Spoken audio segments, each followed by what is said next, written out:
Oh, AJ, you might be muted. It looks like.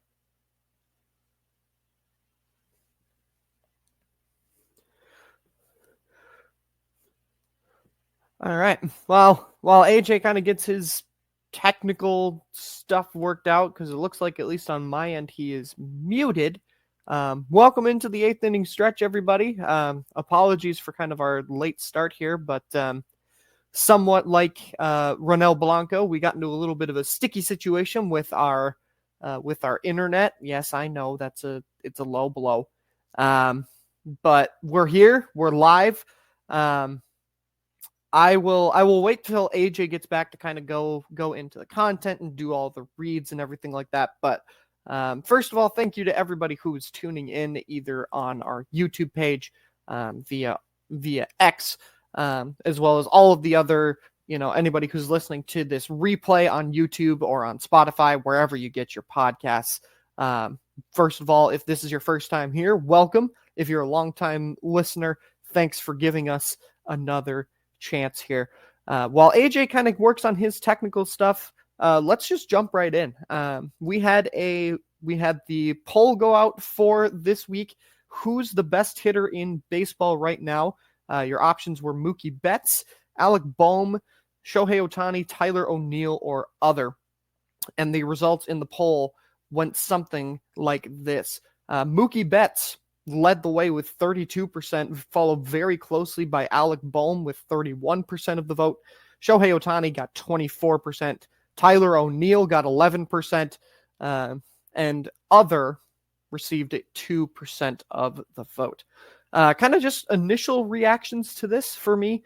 Alec Bohm, certainly deserving of that 31%, probably one of the hottest hitters in baseball going into the month of May after a absolutely stellar October. Phillies on top of the NL East, so very well deserved there. Mookie Betts at 32%, though. Seems like a lot of you still are favoring Mookie Betts. Seems like he's a favorite right away again for the NL MVP, even out of position, which is all the more incredible and says all that you really need to know about Mookie Betts. Shohei Ohtani got 24% of the vote. Interesting. Definitely interesting. Thought he would have maybe gotten a little bit more, but, by the way, happy happy Shohei Ohtani Day to those in the LA area who celebrate. Tyler O'Neill only getting 11% of the vote was pretty surprising for me personally. He has been on fire as a member of the Boston Red Sox. The Red Sox themselves, maybe not so much, but Tyler O'Neill is certainly not the reason for that. Very curious as to who the other is as part of everything as well there. But once again, to kind of run through that, Mookie Betts 32%, Alec Bohm 31%, Shohei Ohtani 24%, 11% to Tyler O'Neill. Other got 2%.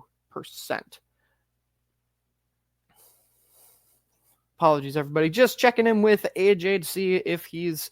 I know we were talking a little bit before the show. He had just got some new internet, so it may be a day of kind of some technical glitches. I'm on a different laptop today, which is why for some of you who may be watching the live stream, I don't have my usual Twins avatar, simply because my laptop encountered some struggles this morning, and then decided to load as soon as I got connected here and we were about to go live. So, but let's just, in the meantime, we will keep on moving right along. Next thing here on the agenda, as we keep on motoring here, and of course now my laptop decided to have a moment where it dies. But I'll take this opportunity. We'll do things a little bit out of order of how AJ had kind of had them in our setup, and talk about the Book of Baseball. Again, huge shout out to all of you for your support in this series. It's been very cool for me to kind of see everything going on with that, all the hard work that AJ as well as producer Tasha have put into that series. Been very, very cool to I know I'm following along. I hope you all are as well. Hope you are all following along as well. Make sure you also tune in. I'll take this opportunity to kind of plug everything else that's going on with the 8th inning stretch. 2-strike count as well, our blog post. In tomorrow's 2-strike count, AJ will be touching on Paul Skenes and his big league debut. Otani and Mizuhara getting a TV series, as well as some of his thoughts as we hit the quarter season mark of the MLB season as well. So make sure you check out 2-strike count, multiple different ways to do that. Make sure you follow us over on X at 8th inning pod. Apologies to everybody if I'm getting a little bit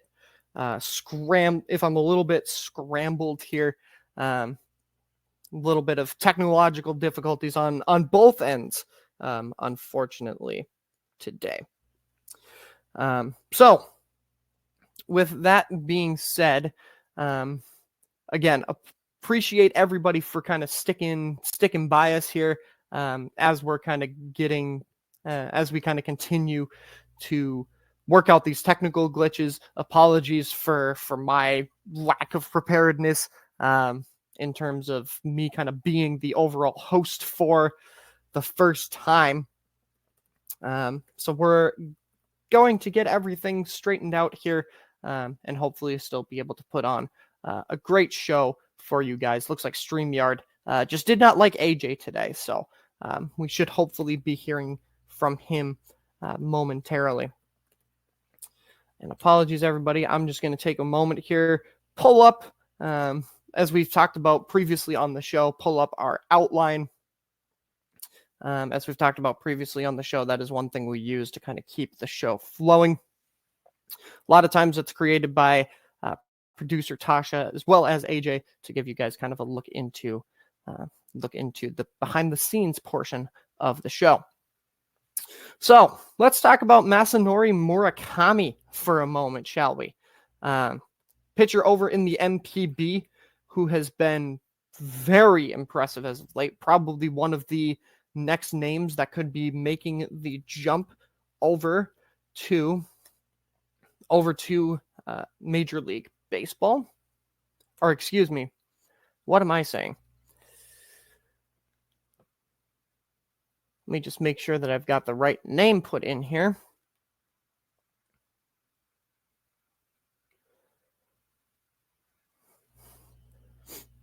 But yes, Masanori Murakami, as it turns out, apologies everybody. Again, I'm a little bit scrambled, but it does appear that Masanori Murakami actually threw out the first pitch at the San Francisco Giants Japanese Heritage Night.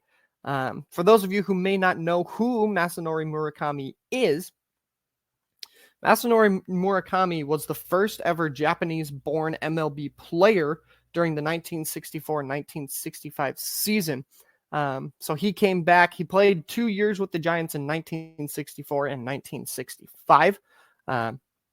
So he came back to throw out the first pitch for their Japanese Heritage Night. Again, as we mentioned on the last episode, this month is also Asian American and Pacific Islanders Heritage Month. So in coordination with that, the Giants had their Japanese Heritage Night. He was also rocking, as I'm doing a little real-time research, it looks like he was wearing a warm-up jacket that was signed by his former teammates Willie Mays as well as Willie McCovey. So pretty cool moment there for Masanori Murakami. And just a pretty cool moment overall for baseball fans as we continue to celebrate AAPI month here in the month of May. Our next order of business, again, unfortunately, we kind of talk a lot about these on the show, but the passing of Dabney Coleman, an actor who may have been known to a lot of people, including myself, as Principal Prickly on Recess. He has passed away, sadly, at the age of 92. Again, Recess, one of the great shows for 90s kids kind of growing up. He also was in 9 to 5, Tootsie, the original Inspector Gadget in 1999, War Games, Cloak and Dagger. He was also apparently in the Muppets Take Manhattan, fun fact for myself. Again, a lot of the things that he was kind of in were mostly before my time, but I remember him most for his role as Principal Prickly in Recess. So thoughts and prayers obviously going out to the Coleman family. Wishing all of the best for them in this time of healing, and in this time of healing, as well as it's never easy, right? To talk about someone dying. So, but we'll keep moving right along as AJ has returned right as we're about to talk about Paul Skenes. For now, sorry everybody. Internet is being extremely laggy this morning. Anyways, yeah, where are we? We were just about to leading off talking about Paul Skenes. Oh, okay, cool. Yes, real quick. I did want to mention about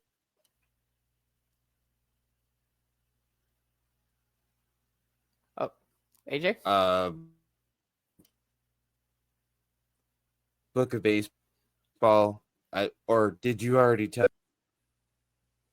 I touched on it, but I told our audience, I was like, I feel like I'll save all of the usual reads and things for AJ. Oh yeah. Yeah, basically, yeah, that was basically it. If you guys follow us on Twitter at 8th Inning Pod, you know that I was basically sick this entire last week. So, obviously, the new episode of Book of Baseball didn't get recorded, but I am going to do that soon. So, you guys will be in that.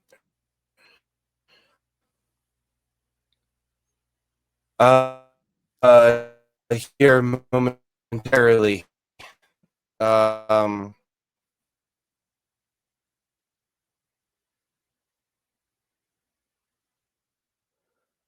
the Giants game the other night, Carson. AJ, you still there? Oh, there you are. And I didn't even know. Carson. Hello. You're there? Yeah, I'm here. At least I'm pretty sure I'm here.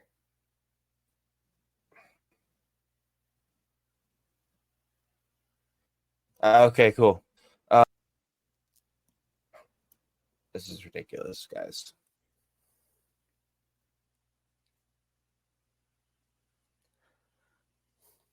Yes, apologies, everybody. This is we're doing a whole bunch of different stuff here. We got new internet on AJ's side. We've got a new computer on my side. Life is fun.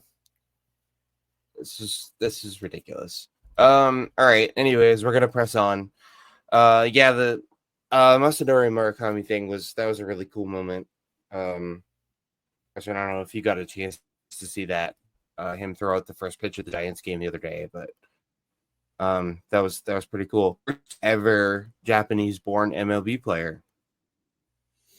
Yeah, which as everybody who was watching realized, I did not know. As I was kind of trying to do a little quick Google search, because at first I searched up the wrong Murakami and found a pitcher over in the NPB, which in hindsight maybe might have been the right pitcher, but who knows? But yeah, very, very cool moment. And the cool thing that I had thought was that he had worn a warm-up jacket that was signed by his old teammates in Willie Mays and Willie McCovey. Yeah, that was cool. Yeah. Good stuff. And obviously Dabney Coleman passed away the last just couple of days.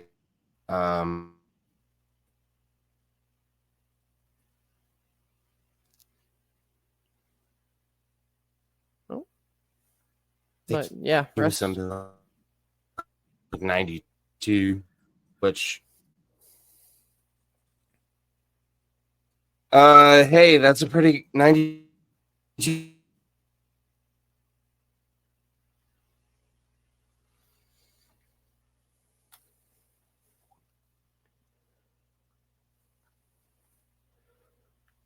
Oh, AJ, we still got you.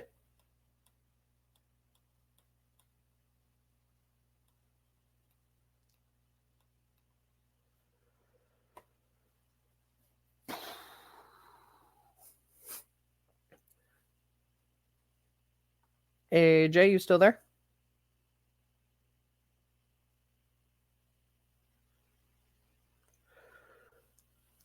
All right. Again, apologies, everybody. AJ, again, for the third time in this show, has gotten some new internet that we were talking a little bit about before we went live. And things apparently off to a rocky start over there. But we'll give it a little bit here to see. He's been a little delayed in my ear, so we'll give it a second to see if he comes back. Oh, there he goes. Okay. But yes, once again, 92, fantastic run for Dabney Coleman, and rest in peace. Let's jump right in here. Let's lead things off with Paul Skenes.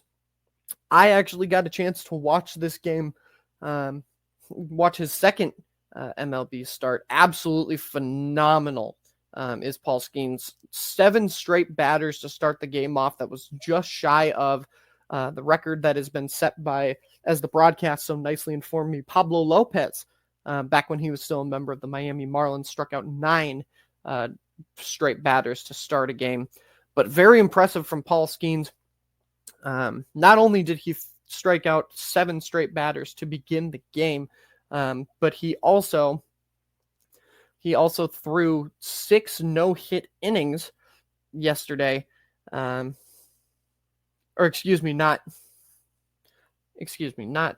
yesterday. Carson, come on, get it together here. Yesterday was Shota Imanaga.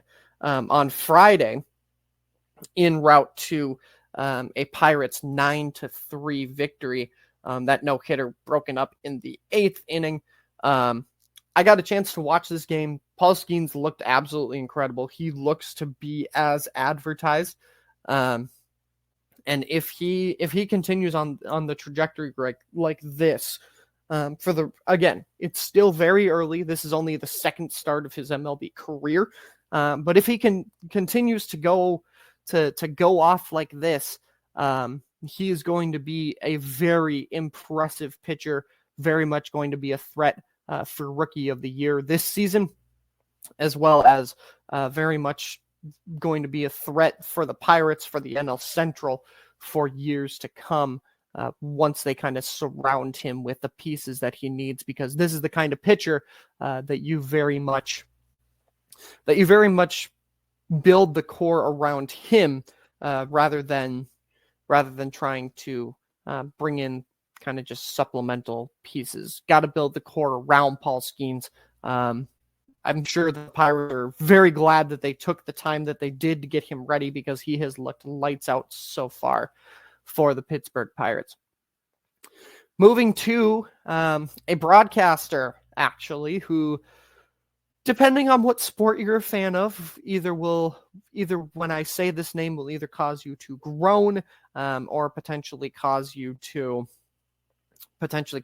be very happy that he is going to be back in baseball. And that is the only Joe Buck, probably the most polarizing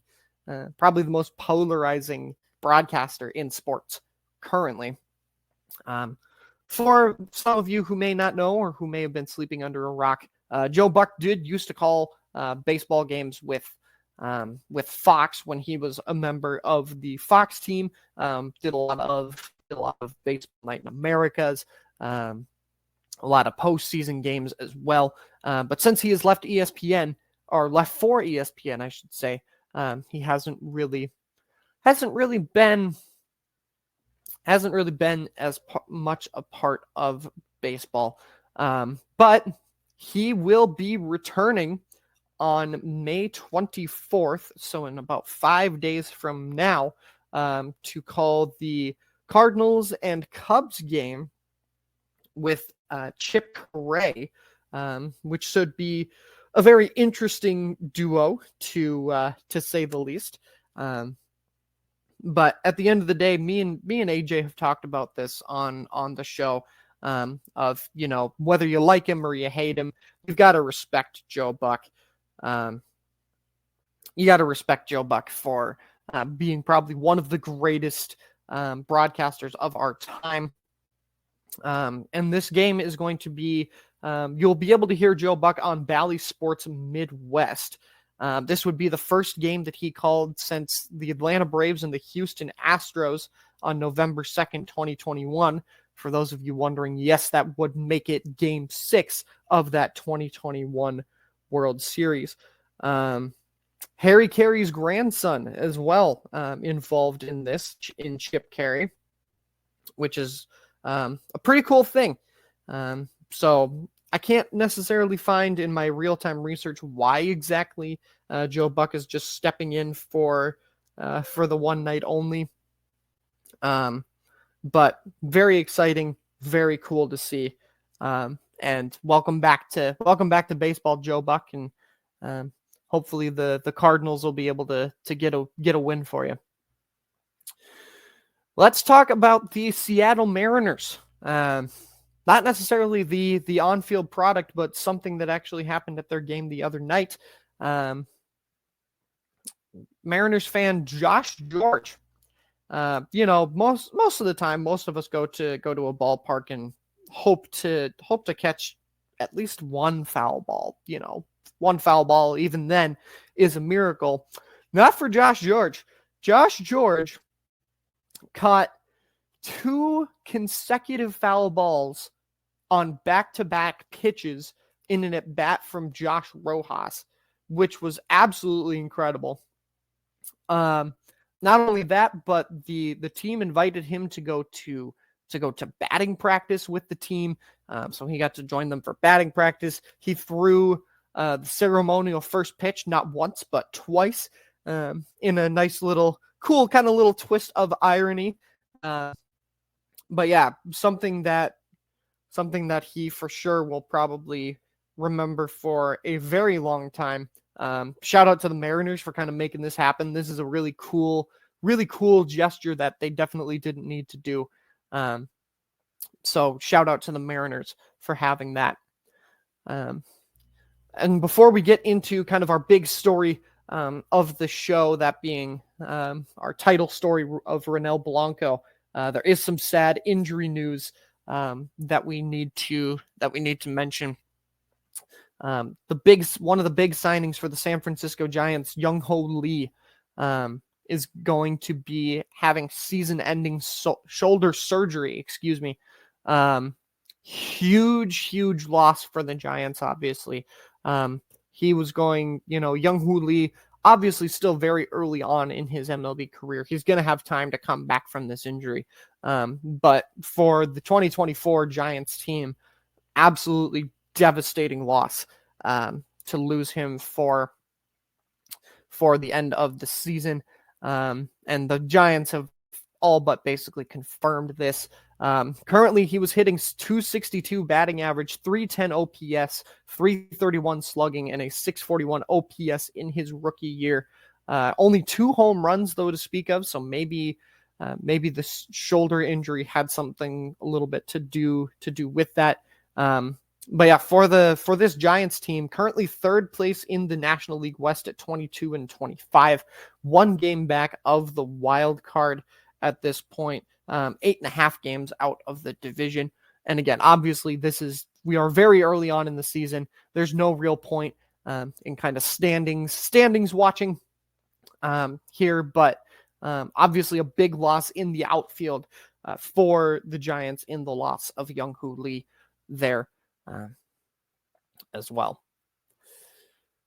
But let's get into our top story of the show. Ronel Blanco, who has kind of been the feel-good story a little bit of MLB this season, and I'm very glad that AJ is not here, because he'd probably hear me groan at calling an Astro a feel-good story. But it's true. Ronel Blanco threw a no-hitter this season. In his third MLB season at the age of 30, and has been putting up pretty fantastic numbers. 2.09 ERA, a 2.09 ERA. Again, a no hitter. 8 starts so far this season. A WHIP of just about 1.056. Again, career best basically across the board. But it's very possible that now we know why. As he was ejected after being caught with some sticky stuff on his glove during his last start for the Astros. Punishment has come down from MLB. He has been suspended for 10 games, which in my opinion I thought was a little bit light. Especially considering, how MLB has implemented these sticky checks to try and kind of crack down on this sort of stuff. But the thing that's really kind of getting me about this whole thing is that umpire Eric Brackus said that, quote, "It was the stickiest stuff I've felt on a glove since we've been doing this." And here is where my issue lies in the 10-game suspension. For a position player that's a true 10 games, right? They literally can't play in those 10 games. But Ronel Blanco is not a position player. He is a starting pitcher. So in effect, really, he's only going to miss maybe 2-3 starts, and be able to come back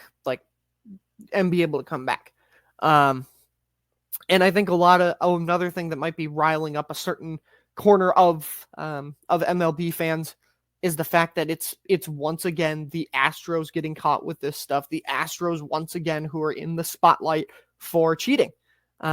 This is something that has been seemingly the Astros MO, and another reason why they are considered to be, one of the villains of Major League Baseball. It's sad. It's honestly really just sad to see. And again, the fact that umpire Eric Bacchus said it was the stickiest stuff I felt on a glove since we've been doing this. Joe Espada, the Astros manager, said that it was a mix of rosin and sweat.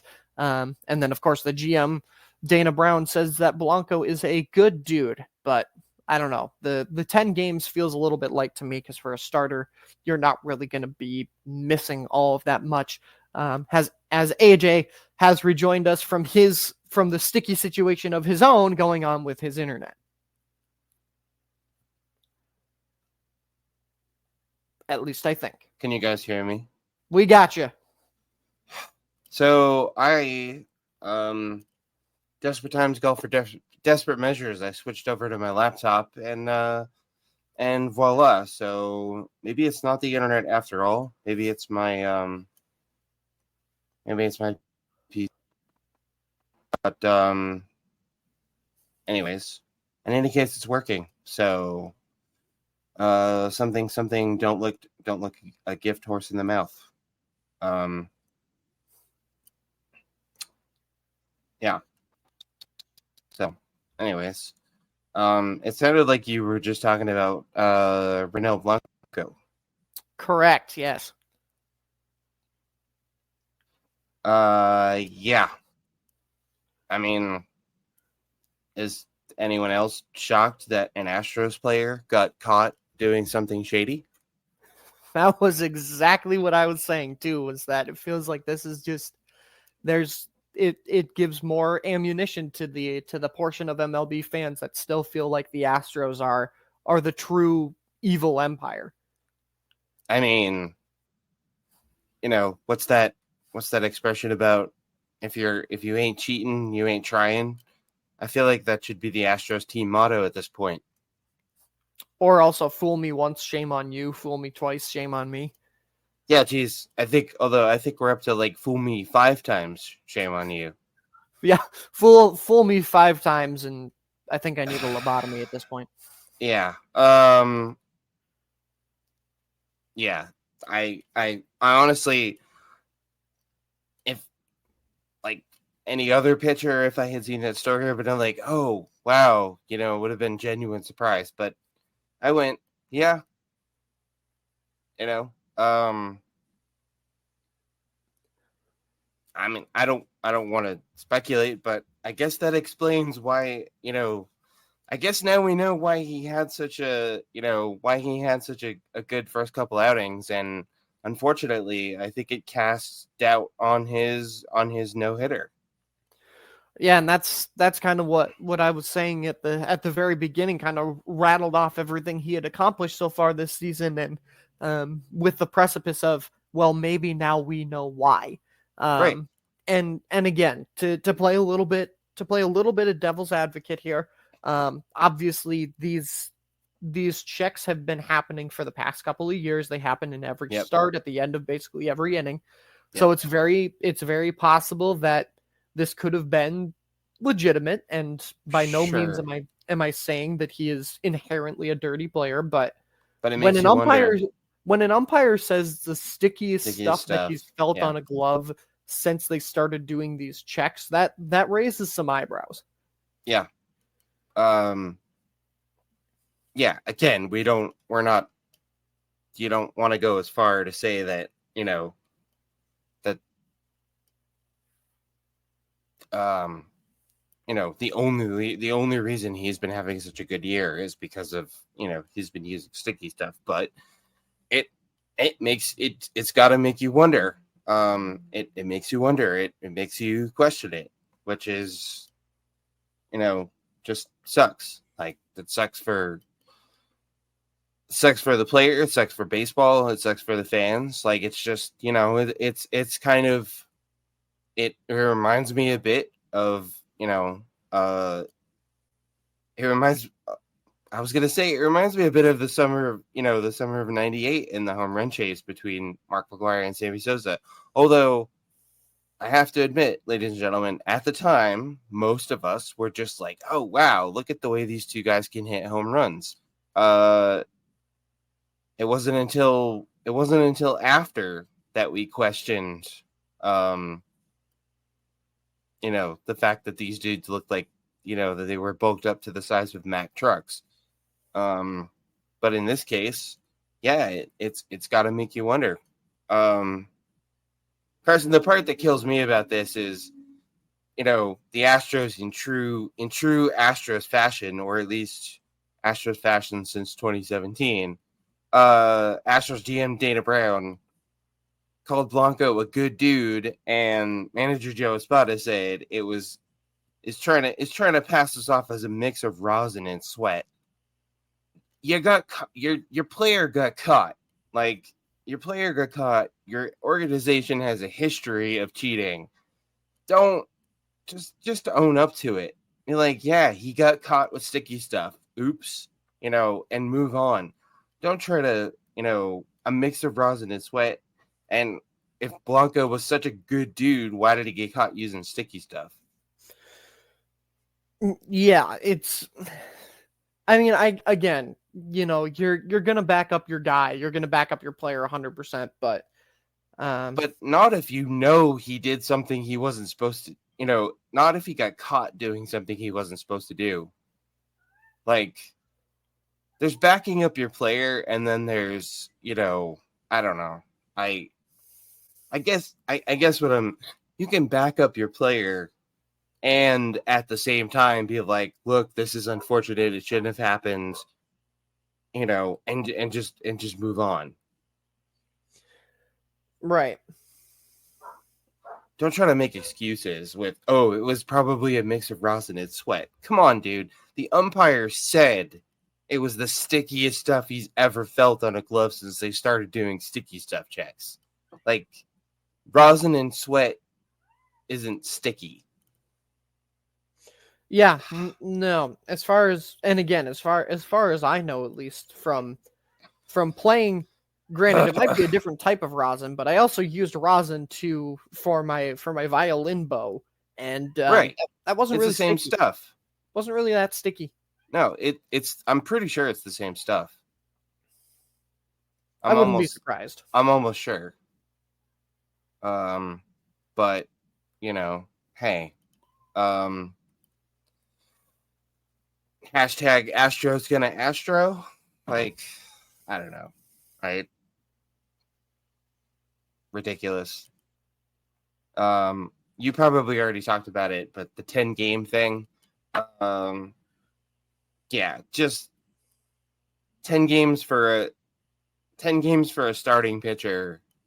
10 games for a pitcher in general just doesn't seem like enough. Yeah, I've kind of was touching on that a little bit as I figured you came back in, but yeah, that was basically my consensus was, for a position player, that's a true 10 games, right? Like they can't play.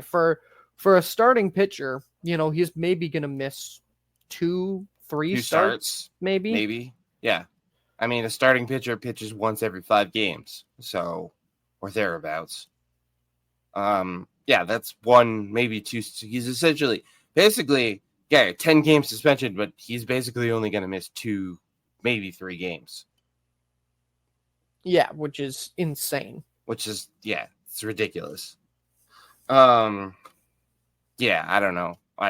10 games is not enough. I mean, if it were up to me, suspension for sticky stuff would be like, okay, 10 games, but make it 10 actual games for the starting pitcher. You got caught, you can't start. You miss your next 10 starts. Right. Or 5 starts, maybe, if it's your first offense. But yeah, I don't know. Astro's gonna Astro, I guess. Yeah, so anyways, that's where we're at with that. I gotta be honest, I'm genuinely surprised that he didn't appeal. Yeah, I'm pretty surprised too, but I mean, respect though for not appealing and just kind of taking it. Yeah, and just kind of being like, yeah, I got caught. Apparently he said he was going to appeal, and then the Astros said he wasn't going to, and yeah, I mean, you're gonna lose your appeal anyways, so right. And what's appealing even gonna like we said, if you're missing 2 starts, what's appealing gonna even really do? Like get it taken from 2 to 1? Like, ooh. Right. And most of the time, when players appeal, yeah, it gets knocked down by a couple games. So yeah, I mean, at this point, and also if you appeal, that means you have to wait for the appeals for, an appeal hearing, and that just drags it out. So yeah, honestly, respect to Ronel Blanco for realizing, okay, if I appeal this is going to drag it out even further, and I'm going to miss even more time, because you can't play, or are they allowed to play while the appeal's ongoing? I'm honestly not sure. I'm honestly not too sure on that either. I believe so. Yeah, I don't know how. I don't think they're barred from playing if they're appealing it. But then I think once the decision comes down, then that's when it starts, I want to say. Yeah, I'm honestly not sure. I'm not sure how baseball handles that. I know in some other I know in other sports, if you're suspended and you appeal, that you can't play while the suspension is being appealed. So I'm not sure how baseball handles that. But anyways, all right, that's enough talk about the stupid Astros. That's pretty much. So from on the field issues to off the field issues, Carson, this thing with Bally Sports and Diamond Sports has been going on seemingly forever. There's a court case or hearing. I think it's next month. But basically MLB and the rest of the other, I think Bally handles. Bally Diamond Sports handles broadcasting of MLB, NHL, and NBA. The NFL, for all its other mistakes, was smart enough to nationalize their media rights. But basically, MLB, NHL, and the NBA are fed the hell. They're fed up. They've had enough of this crap with Bally Sports. There was actually let me see if I can find it real quick. There was an article. Where is it? Let's go to our trusty source, The Athletic. Sorry, everybody. It's been a while since we've shouted out The Athletic. It has. It's been too long. Yeah, actually, while I'm looking for this, I saw a post. Actually, I think it was an ad on Twitter the other day, saying that it was an ad for I think it was called The Score. Have you ever heard of that? I have, yeah. And basically the ad was saying like, oh, this is the best sports app, period, blah, blah, blah, whatever. And I'm like, no, it's not. The Athletic is the best sports app there is, period, the end. Yeah, where is that stupid article?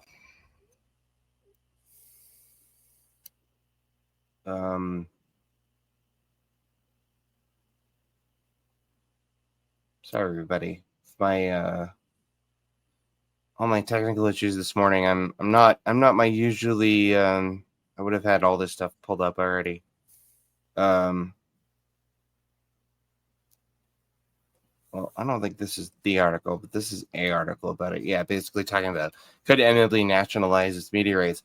Basically, the NHL, the NBA, and MLB, all their lawyers all got together in court the other day or whenever it was. Yeah, I think it was the other day, and basically said, hey, look, Bally / Diamond Sports, enough is enough. Quite frankly, Carson, they're, as all of us should be, they're fed up with the uncertainty surrounding MLB broadcasts. Yeah, and as they very well should be. And I know this hits home for you also because you and I talked about this. Yes. Yep. As someone whose team has their coverage through, has their team coverage go through Bally. Honestly, I heard this on the radio the other day, and it very much rings true, and it's very haunting that the game, to kind of paraphrase what was said, the game that we love is less accessible right now than it's ever been before, and that's not good for the game. And that was something that I thought was really chilling. And this was also coming on the heels of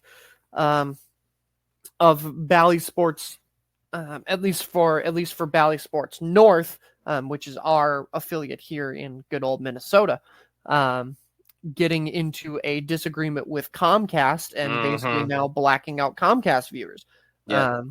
Which I don't know if that's the same thing for just Bally as a whole.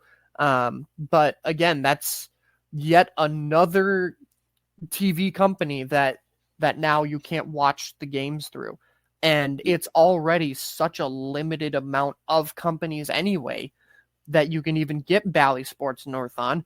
And the ones that you can get it on, or extraordinarily expensive. As somebody who, was in the process of moving, looking for TV, and I was trying to find options that had Bally Sports on them, and either the ones that had Bally Sports were either A, more expensive than the ones that didn't, or B, had Bally Sports but then didn't have like 3 different channels that I would have needed to watch anyway. So it's just ridiculous that at the end of the day, it's all about greed. It's all about money. And, at the end of the day, like I said, the baseball is less accessible right now than it's ever been. It feels like, especially for those with cable who might not really know a whole lot about streaming. And even then, there was a Twins game on TBS the other day, and it was blacked out for the Minnesota area, even though it was a nationally syndicated game. So Ridiculous. I still have yet to have been able to watch a Twins game this year, and it's infuriating. Yeah, no, it's utterly ridiculous. The fact that, and I know we're in a lot of people have, myself included, have cut the cord. I do have YouTube TV, YouTube's streaming sort of, cable substitution equivalent, whatever you want to call it. And it's great for the most part, except for the fact that it doesn't have MLB Network anymore. So I'm forced to stream MLB Network from another source, a somewhat dubious source, but hey, I gotta get my fix somehow. It's this whole thing is ridiculous. And it's not just it's baseball, and obviously we're talking about baseball, but it's sports in general, except the NFL. And I know, actually, I'm just perusing this article real quick. Basically, they're talking about how, let's see.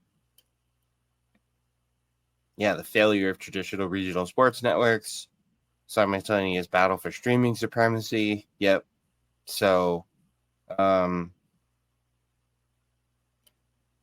some owners and executives, mostly in smaller markets, believe the best way to grow media revenues over the long haul is to centralize the deal making. Basically, nationalize, do what the NFL did, Carson. The NFL, like I said, has made its fair share of mistakes over the years, but one of the things they got right was nationalizing their media rights with NFL Plus and of course NFL Sunday Ticket, which is NFL Sunday Ticket's a bit pricey, but with NFL Sunday Ticket you can watch every game every Sunday. And I know it's a little different for baseball because baseball, the NFL plays, your NFL team plays once a week, your baseball team plays several times a week, but can we not just make MLB TV? MLB TV is damn near perfect. The only major pitfall with MLB TV is the blackouts. And the fact that you can only watch out of market games. But can we not make it so that MLB TV, so any fan in any market can watch any game at any time? Like, why is that not a thing? Yeah, it feels like that should be the logical next step. And again, the frustrating the thing that I think pinpoints all of the focus on baseball with this whole Bally thing is because the frustrating thing is like when it comes to like the Timberwolves and the Wild, for example, during the regular season, I can still watch them in the Bally Sports app because I have like the Bally Sports streaming app and like the streaming subscription that I can watch games in the app. But you can't watch the Twins. But you can't do that with the Twins. You have to be signed stupid. into a cable provider in order to watch the Twins. Which it's like, well then why am I paying for this subscription service if I can't even get the Twins? That's so stupid. This is such a mess. I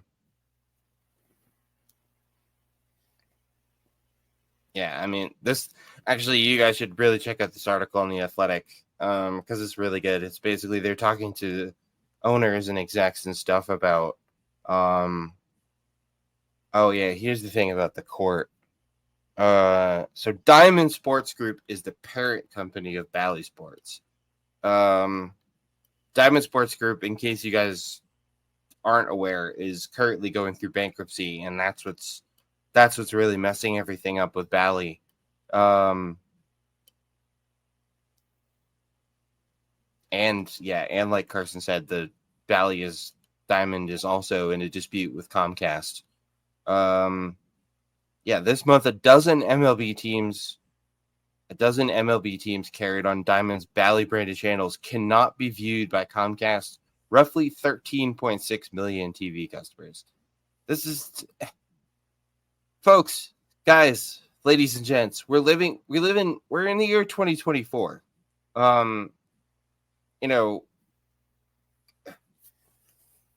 remember my illustrious co-host is too young to remember this, and frankly, that's a good thing. But I remember the 90s, ladies and gentlemen, and I remember when you were lucky, we were lucky if we got one, we got like one baseball game of the week, and maybe a couple sprinkled in, during the week. There was no way to watch any game. And also I remember when Nesson, the New England Sports Network regional channel that carries the Red Sox. I remember when Nesson was a premium, you had to pay, the cable company an exorbitant amount of money every month just to get Nesson before they made Nesson free. My point is, Carson, I remember when it was technologically impossible to watch multiple games or to watch any game and then any team at any time. We have the technology now. That the technology is not a problem anymore. Now we've got all these greedy a-holes squabbling over money, and we, the fans, are the ones who are suffering for it. Yeah, absolutely. Couldn't have said that better myself. I feel like the dude, if anyone's ever seen the movie Network, I feel like I'm mad as hell and I'm not going to take it anymore. And also, and the other side of this coin, as infuriating and as much as this sucks for fans, I think it's something like 18 of MLB's 30 teams are tied up in this mess. Or 12. It's basically half the league is tied up in this crap.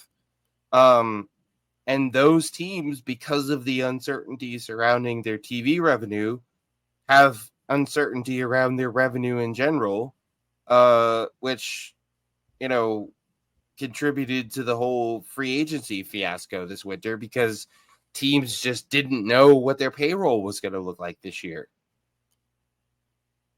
Yeah. It's a ripple effect. Yep. Well, hopefully once all this court stuff gets sorted out, hopefully we'll see an end to this. Maybe. We'll see this whole thing get figured out, and hopefully, I don't know. I don't know what needs to happen. Well, I do know what needs to happen. MLB needs to nationalize its TV rights the way the NFL did. I don't know if it's going to happen. But Carson, I feel like if enough, I know right now it's mostly the smaller market teams that are pushing for this, because the big market teams, your Red Sox, your Yankees, your Dodgers,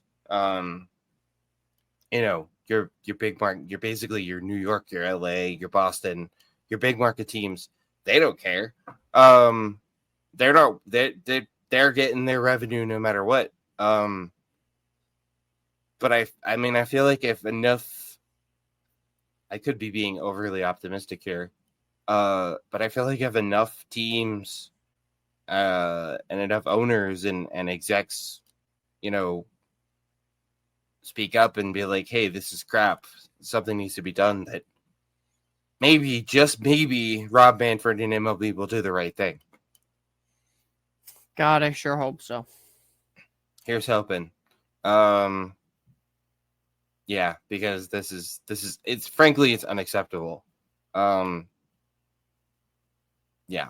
So speaking of unacceptable, Carson, I feel like this is the millionth time this year that we've talked about pitcher injuries. But now, again, brought to us another great piece brought to us by our friends at The Athletic. But I mean, talk about what a byline. Jason Stark and Ken Rosenthal. Like, anyways, this piece, we won't bore you with the whole thing. You guys can read it yourself. It's called, it's Can MLB Save the Starting Pitcher? And basically it's talking about, all the pitching injuries this year, but Carson, it's also talking about something much deeper and much more disturbing that, one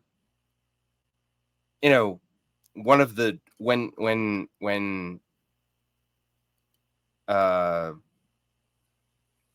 talking about a baseball game, it used to be that the first question out of any baseball fan's mouth was, who's pitching tonight? You might get a Pedro Martinez and a Randy Johnson, or going back a little further, Sandy Koufax and Bob Gibson and names like that. Starting pitchers were like the reason to watch baseball. And now it feels like that shifted. And mostly because of all these, these pitcher injuries. But basically this piece is The Athletic surveyed execs and owners and whatnot, about how to fix this, frankly, this epidemic of pitching injuries. And a lot of it has to do with a shift in philosophy of analytics and whatnot. I won't bore you guys with that stuff. But the execs offered here's some numbers. The decline of the starting pitcher. In 1975, I mean, this is actually pretty cool. In 1975, Carson, 75% of games pitched, the starting pitcher went 6 or more innings. Would you like to hazard a guess at where that number is in 2020? It's probably a lot lower than that.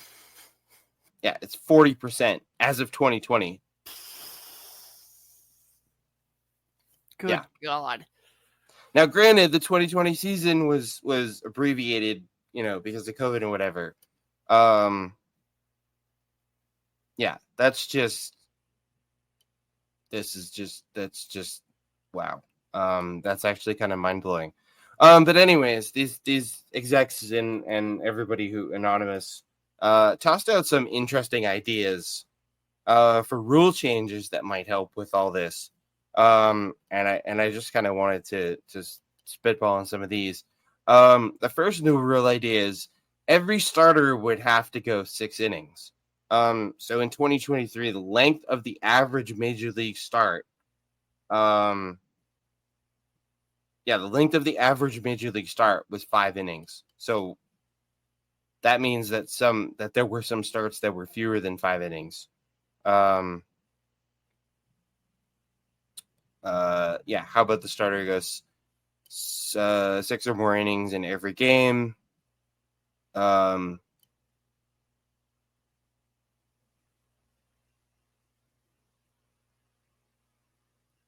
Yeah, I don't know, man. Like, a rule that says a starter has to go 6 innings, I'm not sure how I feel about that. Yeah, that's a little bit, I think, potentially might be a little bit over the top. But yeah, it is still very alarming at what is happening to the starting pitcher overall, not just injury wise, but it feels like their relief pitchers are coming in a lot earlier and everybody's doing it because of the analytics. And it's just like, at the end of the day, a starting pitcher's got to be able to go out and give you at least 6 innings. I mean, that's what they do. That's what they're, and I've seen arguments too that with this whole injury thing and the reason why their role is reduced is because there's been a shift overall in baseball, starting even at the youth level of you got to start to throw as fast as hard as you can, and that's what's leading to kind of all these early Tommy Johns and all of these kind of surgeries. But at the same time, like, we can't. I understand that analytics are a good thing in sports and are a good thing for the game, but you can't fully rely on analytics all the time. If your guy is out there dealing, and this will be brought up probably again in a mailbag question that we have later. If your guy, for example, hello, Paul Skenes, if your guy is in the middle of a no-hitter, why are you taking him out? Yeah. I get it. His pitch count might be kind of high, but he's dealing. Let's bring in this reliever with like a 4.5 ERA. Oh, that's brilliant. Let's do that. If I had my way, the whole pitch count thing would be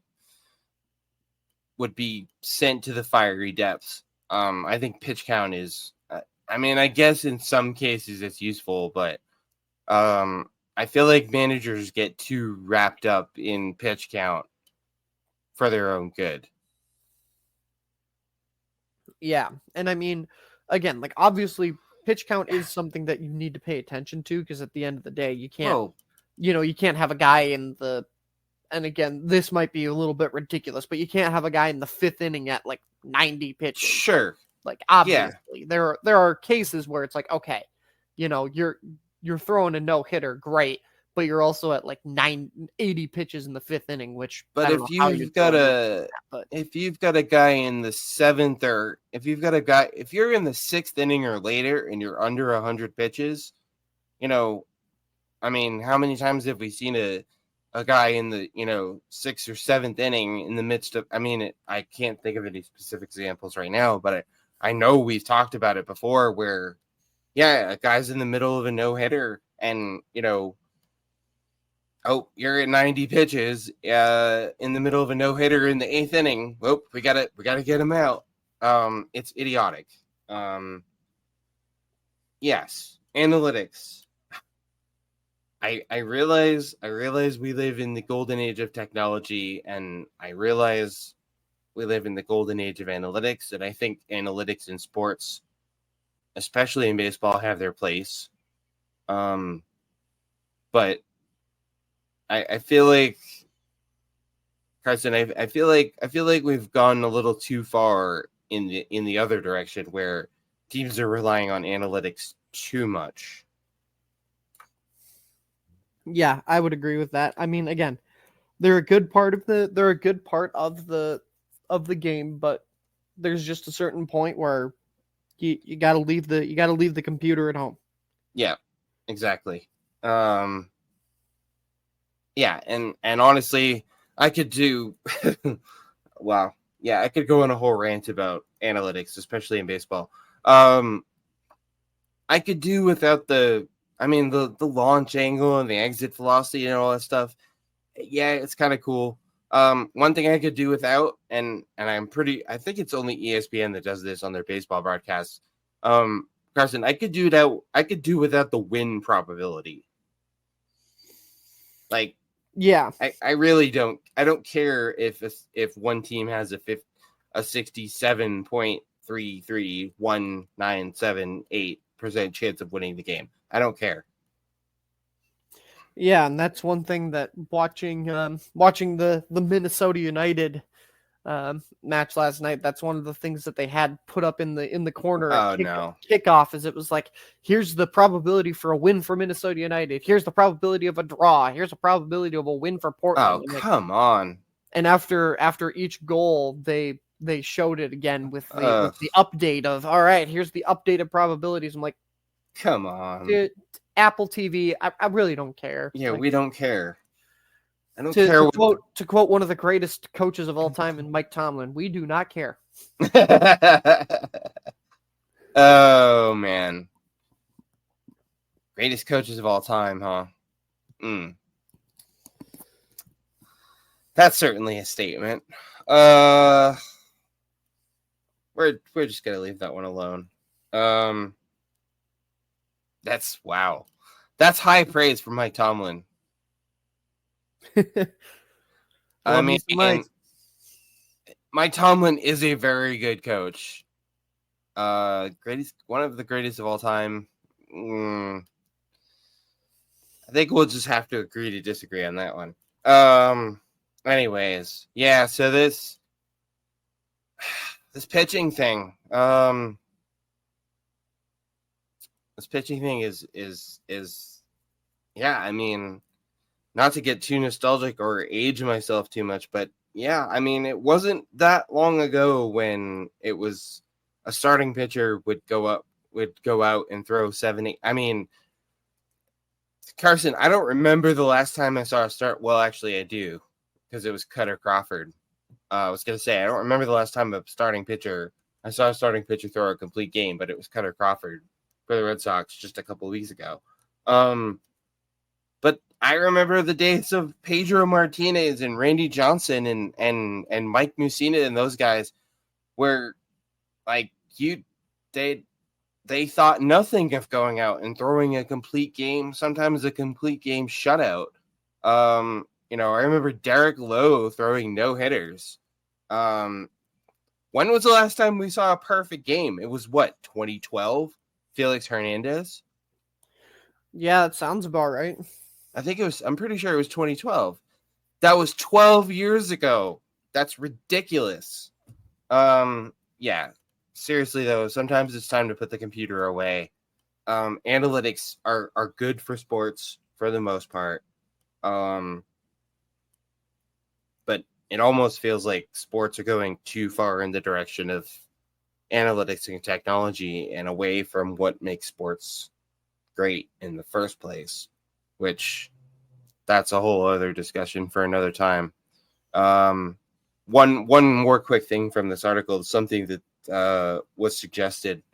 So the Independent Atlantic League, which for those of you who don't know, has basically been a testing ground for MLB rule changes.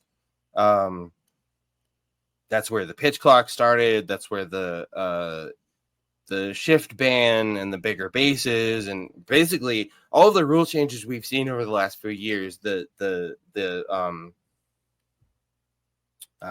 they call it? The automatic runner in extra innings, the ghost runner, whatever you want to call it. That all these things were all initially tested in the Atlantic League, which is independent but is also affiliated with MLB. So Carson, in the Atlantic League, they started. Oh, this I'm in favor of. This I would like to see. I don't know if MLB will ever do this, but I would love to see this because wow. The Atlantic League since 2023 have used a version of this rule. If your starting pitcher leaves the game before the end of the fifth inning, then your designated hitter has to leave with him. They call it the double hook, and I love it. I don't know how I feel about that. Think about the strategy. I love it. Yes, there's a strategy element to that, but You're not a fan. I'm gonna have to simmer on that one, but initially I'm not a fan.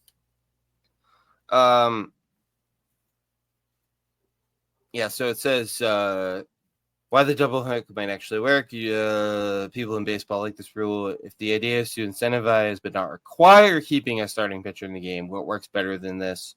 Leave your pitcher out there or bench one of your most dangerous hitters. Surprisingly, some of the most prominent starting pitchers in baseball, Max Scherzer, Justin Verlander, Adam Wainwright, among others, have publicly come out and been fans of the double hook. That's wow. That's some endorsement. Yeah. More front office minds also seem open to this concept. More open to this concept than many others. A National League executive obviously anonymous. I have been in favor of the double hook for a while.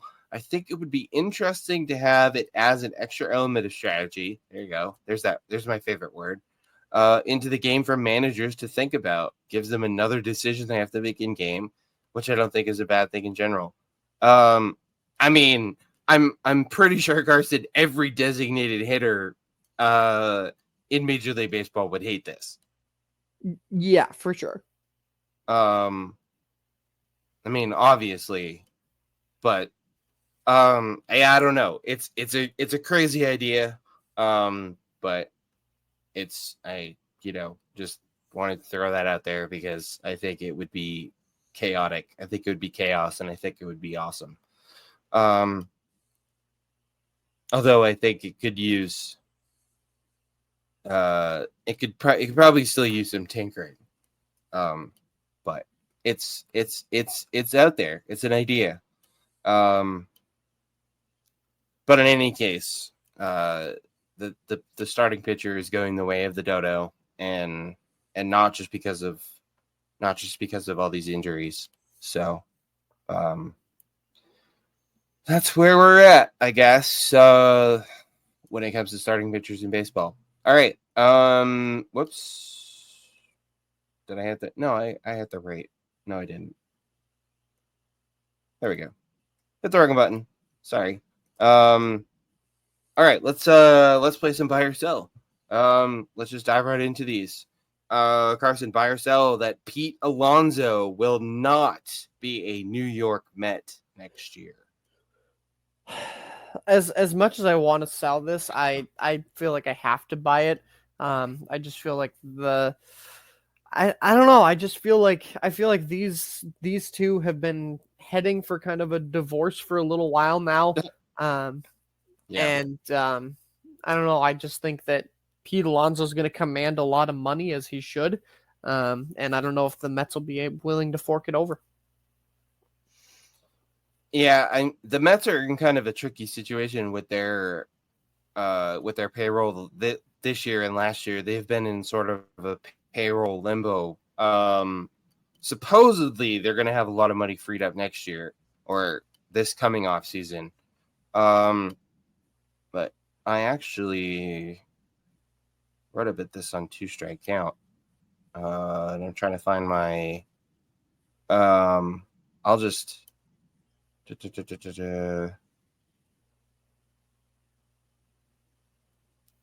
Yeah, so I'll just sort of read this for you guys. I'm buying this, by the way. I do not think Pete Alonso will be a Met next year.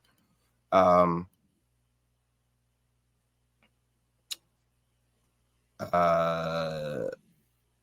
see here. Pete Alonso is a key valuable piece for the Mets. Homegrown talent. Yeah, basically what this comes down to is how big of a priority is keeping Pete Alonso on the roster down there in Queens. But yeah, I mean the Mets are gonna have money to spend.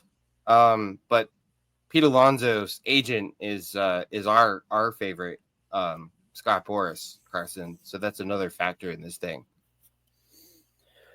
What a surprise! It's Scott Boras again. Great. Yeah. And the other thing that plays into this is there are going to be other big names on the market this winter. Some guy named Juan Soto and another dude named Corbin Burns are both going to hit the free agency market this winter. So, sorry, Mets fans, but I don't. I hope I'm wrong. For Mets fans, for all you Mets fans out there, I hope I'm wrong. I hope Pete Alonso. I hope him and the Mets find a way to get a deal done and for him to stay in New York. But at this point, I just don't see it. So, all right, the aforementioned Paul Skenes. Buy or sell, Skenes is enough to get the Pirates to the playoffs. I mean, he's been good, but he's been great actually, as we kind of talked about earlier, but he needs some help. I got to sell this right now. He is the kind of guy where you need to start building that core around him, start building the rotation around him, start getting, O'Neal Cruz and Cabrian Hayes are obviously going to be key parts of that team when Cabrian Hayes comes back from injury. But for right now, I got to say sell. I still think they're a year or two maybe away. Yeah, I'd really like to buy this because I just really want to see the Pirates do well. And I mean, God knows Pirates fans have suffered long enough. I'm selling this for now. Like Carson said, I think they're a year or two away. I think it depends on the pieces they put around him. Which, Carson, it has seemed, at least in the last couple of years, that the Pirates are willing to go out and spend a little bit. Yeah, which is good, and hopefully that's a sign of things to come. Yeah, and which is a nice change of pace from maybe from past years, but yeah, no, I gotta sell this for now. I'm selling this. Simply for the fact that, as great as Paul Skenes has been, one, we don't know if he's going to continue to be that good, and two, he can't go out and hit and score runs, so he needs help from his offense. But Carson, I think you and I would definitely agree that the future is looking really, really good, pretty damn good there in Pittsburgh. Yeah, very much so. They've got some really good young talent there. So hang in there, Pirates fans. Your day's coming. I can feel it. I think, yeah, I would say, Carson, I would say within the next 2-3 years, we're going to see the Pirates as a playoff team and as a contender. Yeah, absolutely. So. All right. Speaking of the great state of Pennsylvania, or the Commonwealth of Pennsylvania, as it were, the Philadelphia Phillies have been just tearing it up. So Carson Beyer said that the Phillies should be the current World Series favorites.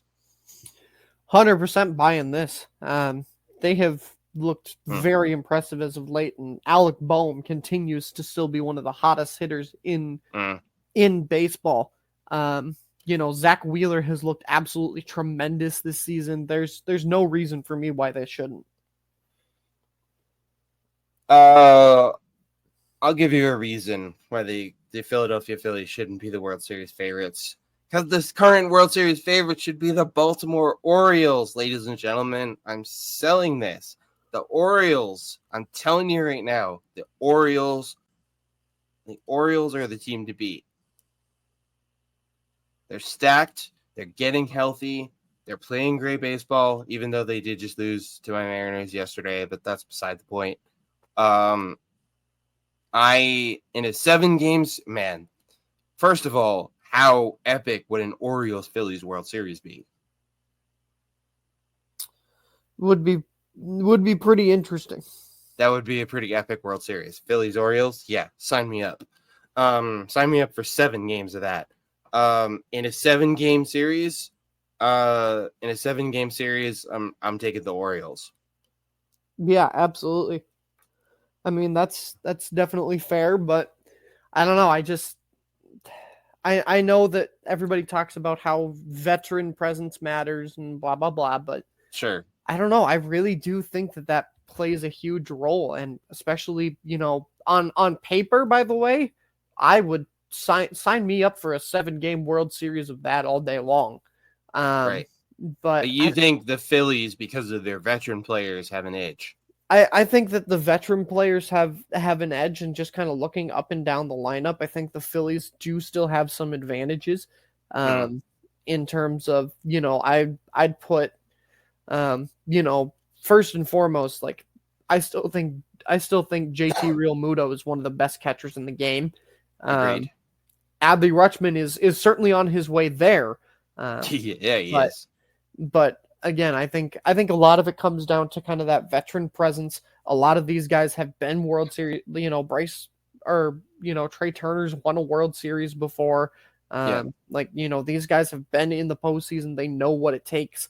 yeah. And right now they should be the undisputed favorites.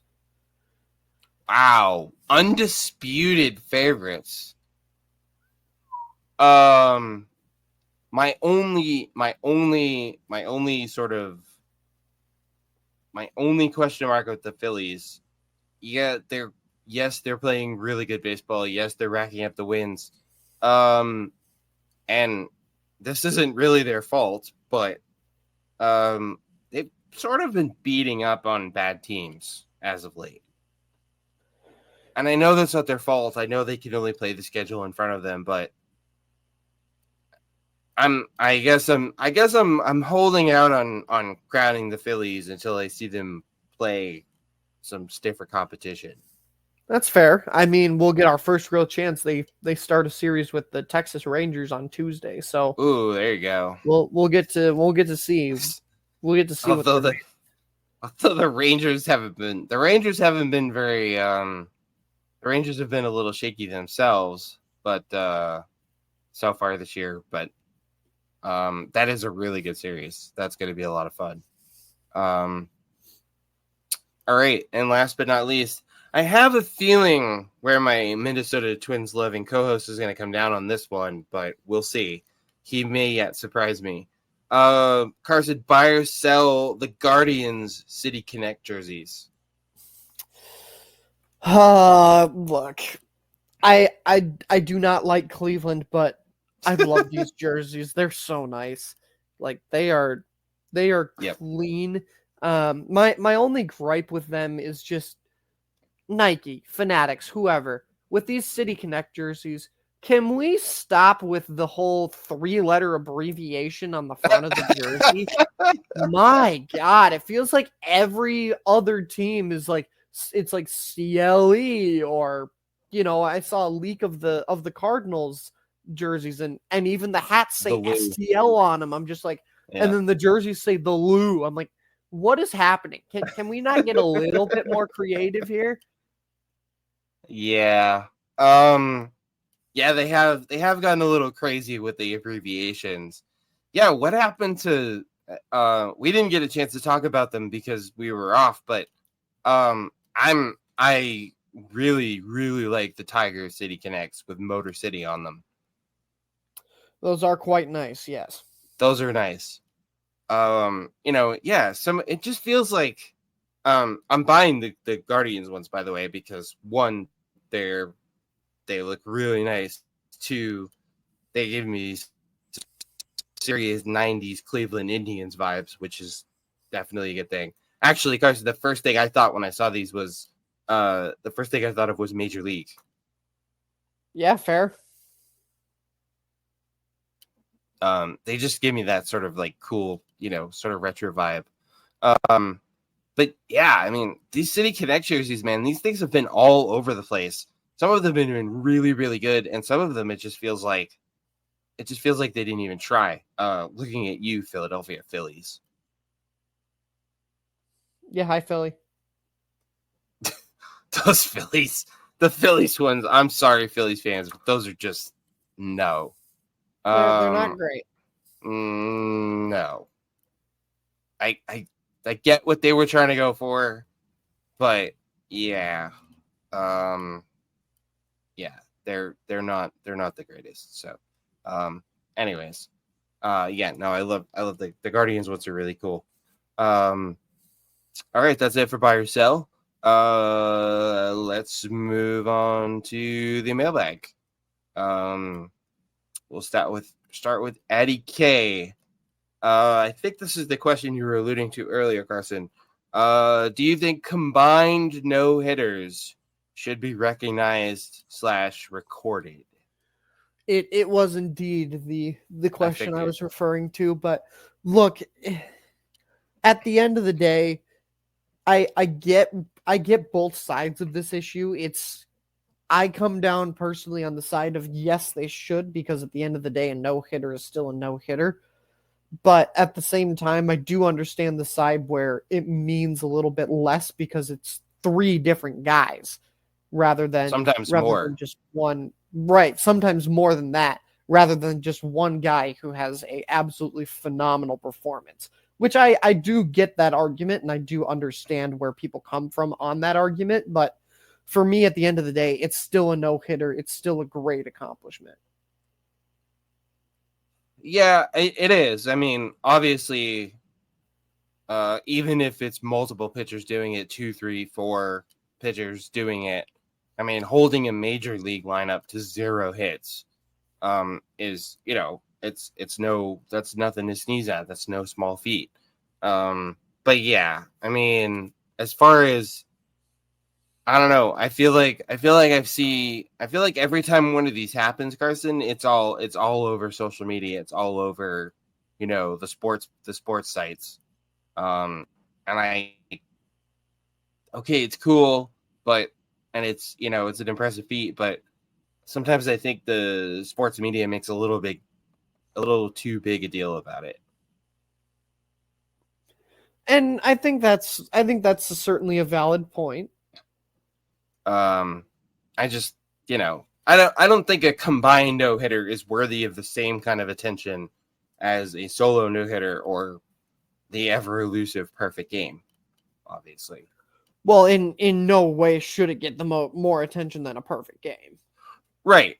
Well, no, and I'm not saying it does. Of course, we haven't had a perfect game in 12 years, but I feel like these combined no-hitters are getting as much hype as a solo no-hitter. And I think a solo no-hitter should get more hype and more attention. Yeah, I mean that's fair. I just think it's more impressive for one pitcher to do it and 3 or 4. Not that it's, I don't know.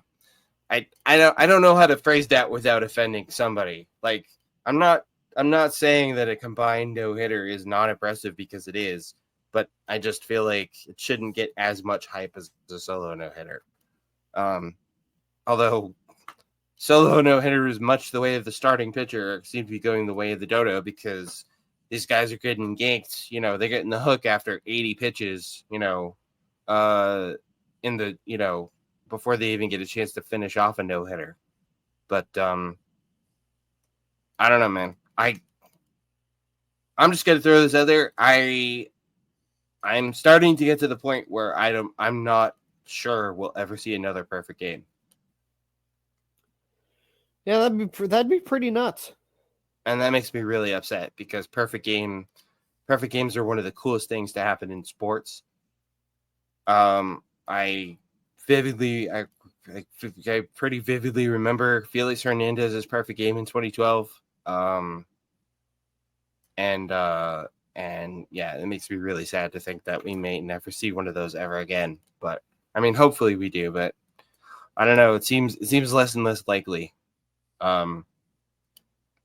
With every passing year, and with all the changes to, pitching and strategy and stuff. So I don't know. We'll see.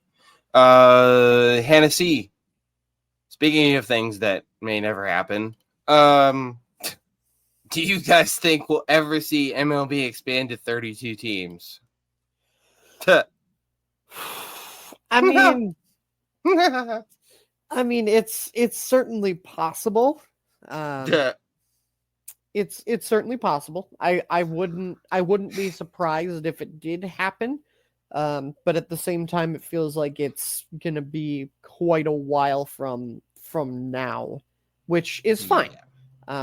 Sometimes expansion can be good, but sometimes you don't want to expand until you're ready, and that's why expansion happens so little. So, do I think it will eventually happen? Yes. Do I think it's anytime soon? No. Yeah, no, I don't see it happening in the foreseeable future. Simply because of the fact that you've got Carson. before MLB can even think about expansion, well, one, they need to sort out this issue with. They need to sort out all the drama surrounding the Oakland A's and their possibly, maybe not move to Las Vegas, which, oh, by the way, ladies and gentlemen, is still up in the air because Mr. Fisher still hasn't secured funding from Las Vegas and Clark County. So there's that. I know we've supposedly seen plans for a new stadium in Tampa, Carson, but something's got to be done about Tropicana Fields too. Yeah, absolutely. Something needs to be done. That thing is It's a dump. to use a Tropicana, to use something related to Tropicana itself. That thing is like the orange juice that you find sitting in the back of your fridge that's been there for like 3 years. The chunky orange juice.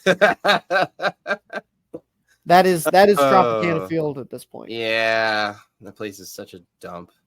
But yeah, I mean, one, as Major League Baseball, you've got to get those two issues sorted out. You can't expand when one of your franchises, where they're going to play, they don't even know where they're going to play, and the other one is playing in a stadium that, quite frankly, would be better suited for arena football than Major League Baseball. And two, I think the other issue that Major League Baseball has to get sorted out before they think about expansion, they've got to get this TV rights thing figured out. 100%. You can't have all this uncertainty around half your league's TV revenue and payroll and think about expanding. You can't do it. So yeah, I mean, no, I don't see it in the foreseeable future. I think we'll see the NBA expand before MLB does. Yeah, because they're definitely going to put a team in Vegas for sure, and put a team back in Seattle. Yes, hopefully. Please. Yeah. Give Seattle back the Supersonics, please. But yeah, I don't see it happening in the foreseeable future, which kind of sucks because there are definitely cities where I would love to see Major League Baseball. I know we've talked about it before: Nashville, Charlotte, Portland, Oregon. I don't know. I'm just spitballing here. Montreal. Gee, who would have thought that a team in Montreal would work, huh? A Major League Baseball team in Montreal? Surely you just. Yeah, no, seriously, there are definitely there's no shortage of cities where I'd love to see Major League Baseball. Most of all, seeing the Expos brought back to Montreal, but yeah, I don't see it happening anytime soon. Jason M, which player has or had the sweetest swing you've ever seen? This one made me think for a very, very long time. Oh, really? This was a no-brainer for me. But go ahead. But at the end of the day, I loved watching Big Papi swing the bat.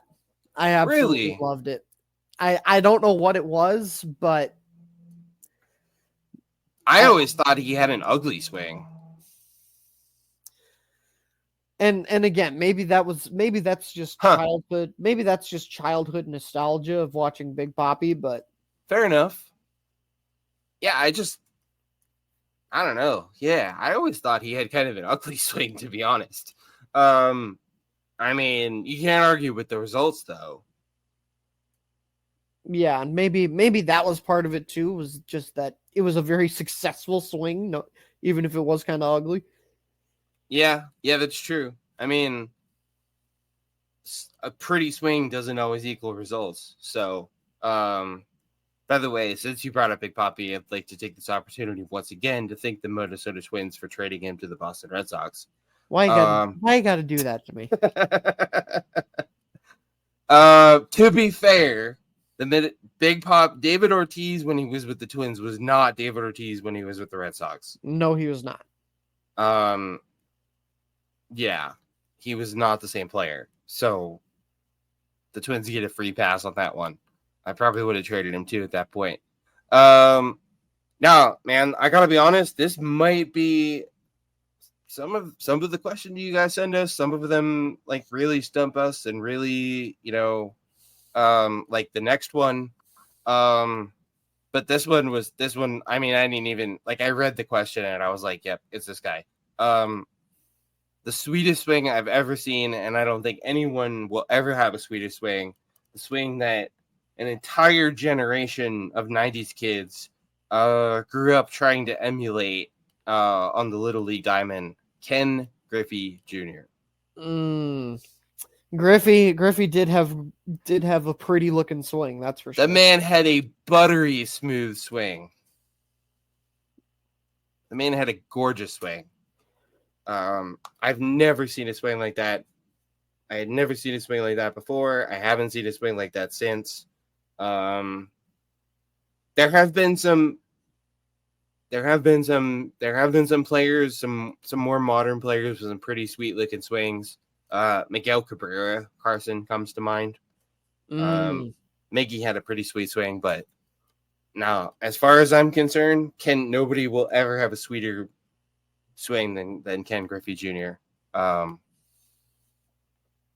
His watching that dude swing a bat was just like, it was poetry in motion. So, and like I said, it inspired an entire generation of us '90s kids to grow up and try to emulate that swing, even though, obviously we couldn't. But we might not have been able to emulate his swing, but we damn well all emulated his batting stance. So, yeah, that's, oh man, yeah, seriously, for any of you who never got a chance to see Ken Griffey Jr. play, live or in person or whatever, do yourself a favor and just go YouTube Ken Griffey Jr. highlights. Or better yet, watch I think it was was it the 98 home run derby? Yeah, I think it was 98 at Coors Field. Seriously, just Google, just YouTube, just go to YouTube and look at Ken Griffey Jr. and you'll see exactly what I'm talking about. This next question, however, was the complete opposite of easy. Ben R. Carson would like to know, who would we put in our dream pitching rotations? Oh, man. Yeah, this one sucked. Ben, come on, man. Making us think and everything. 2 questions in a row that are making me think. But all right, dream pitching rotation, and obviously we're doing a full 5-man rotation. 5-man rotation, yes. So, all right, my first and foremost, I'm putting Johan Santana in there. This is, by the way, in no particular order. Right. But I'm putting Johan Santana in there, of course, because that was my guy growing up. So real shocker on that one, I know. Yep.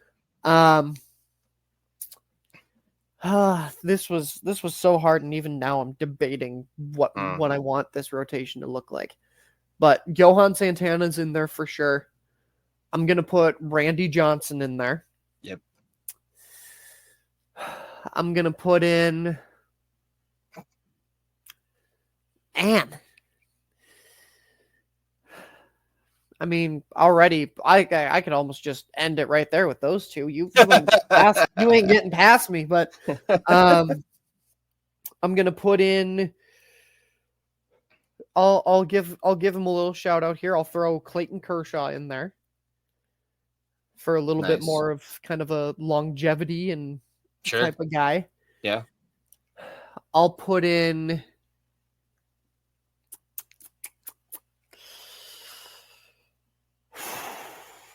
Okay.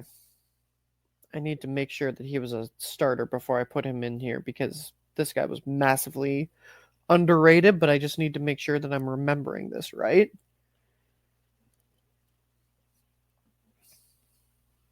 Okay, fantastic. I'm going to go ahead and put Jake Peavy in there. Nice. So what is that? Is that 4, 3? That's I got Johan that's Santana. 4. Yeah, Johan Santana, Randy Johnson, Johnson, uh, PV, Kershaw. PV, and Kershaw. That's 4. And then, I'll give a nice little throwback on this one. In my number 5 spot, give me Sandy Koufax. Oh, nice. That is definitely a dream rotation. Holy crap. Good luck to any opposing batters. That's all I can say. That rotation would go 162-0, I'm pretty sure. Yeah, I'm with you on Randy Johnson and Johan Santana, obviously. But yeah, those actually, yeah, none of these were easy. Well, Randy Johnson was an easy pick. But this was tough. Because every time I'm telling you guys, I must have filled this out like 5 or 6 times and then looked and went, oh, I forgot. I would realize who I left out. I'd be like, oh, I forgot so and so. Yeah, so I did this a bunch of times, but here we go in no particular order. Pedro Martinez, because how can I not? Randy Johnson, duh. Johan Santana, duh. The aforementioned King Felix Hernandez, the last MLB pitcher to throw a perfect game. And my number 5 spot, I went a little. I might have gone a little outside the box with this one, but I was doing this and something made me think of this player. And I remembered how much fun he was to watch on the mound, and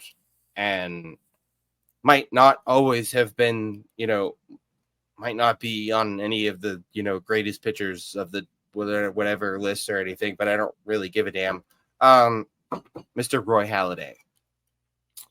Ooh, yeah. That's a very solid rotation, I must say. Roy Halladay was always must-see TV every time he took the mound. Yes. I mean, let's be honest, all of these guys were. But yeah, this was tough. I don't know, like I said, man, I don't know about you, but every time I got done, I was like, oh crap, I forgot so and so. I don't know if you had the same problem, but oh yeah, big time. And then I'd be like, you idiot, how could you leave this person off? So yeah. Anyways, yeah, that was tricky. Oh, and last but not least, Zach B. Is Luis Ariz the missing piece that will put the Padres over the top? My guess is that Zach is probably a Padres fan. Or he's a concerned Dodgers fan. Or he could be a concerned Dodgers fan. Very possible. Yes, but you're probably right. Probably a Padres fan. But Zach, to answer your question, I think he's a start, but I don't think that he is the final piece of the puzzle. What else do you think they need? I mean, just kind of taking a look at this team just based on the eye test, I think I think a lot of things have been very good for them so far. Robert Suarez is one of the best closers in baseball, which is very nice to see. But I'd like them to maybe get another long reliever, or maybe another pitcher to kind of complement Dylan Cease. Yep. But Luis Ariz is a very good start, for sure. Adds a lot to that lineup. Obviously, we've kind of talked about, and it seems like he's probably going to be more of a DH than anything. Sure. But yeah, they're 7.5 games back of the Dodgers, and Luis Ariz will certainly help kind of catch up. Yeah. Yeah, I don't think he's, like Carson said, I don't think he's the piece. He's definitely, I mean, the Padres definitely got better by going out and getting Luis Arraez. He's been off to a crazy hot start since he joined the Padres. I mean, you're talking about the 2-time defending batting champ here. So, yeah, he's just he's a pure hitter. He puts some serious pop in that lineup. But yeah, I think you're on the right track with some pitching depth. They definitely couldn't go wrong there. But yeah. Getting Luis Arraez is a huge boost for the Padres. Huge. That was a huge move for them. But yeah, as the missing piece to put them over the top, no. A missing piece, definitely. And yeah, if they go out and get some pitching depth, like Carson said, someone to sort of complement Dylan Cease. Yeah, I could see the Padres doing some damage in the NL West. All right, everybody, that's the mailbag. Don't forget to drop us a line at eighth-inningpod.com/mailbag or eighth-inningstretch@gmail.com, and we might just read your message on an upcoming episode. Sort of quick here, some must-watch games. Starting tomorrow, starting Monday for us. The aforementioned Padres visiting the Atlanta Braves. That's going to be a fun series. My Mariners head to New York to take on the Red Hot Yankees. That's a big test. And also, the history there between the Yankees and the Mariners. What else have we got? We've got the series Carson mentioned, the Phillies hosting the defending World Series champ Rangers. Let's see. Yeah,